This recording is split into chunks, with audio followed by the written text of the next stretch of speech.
Mga friendship, pagkatapos kong sunduin yung aking anak sa school, nag-milk tea muna kaming dalawa at saka siya nag-decide na tuturuan ko siya uli magmotor.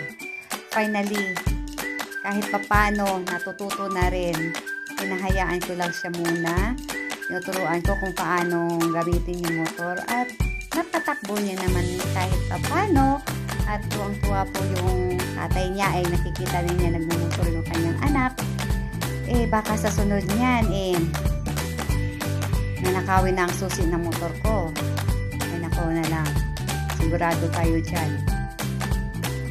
Kaya, dahan-dahan na muna anak ha. First time pa lang magpatakbo ng motor. Malapit ka na mag-18, kaya kailangan mo na ng license after ng, ng birthday mo. Magla-license tayo. Ayan na. Excited na mga friendship. Natutuwa naman din ako kahit papano. May utos-utosan na ako kung ano bibilhin. Lagot ka sa akin na. Kahit papano, diba? Tuwang-tuwa po yung nanay niya habang binibidyohan yung kanyang anak na nagpapatakbo ng motor.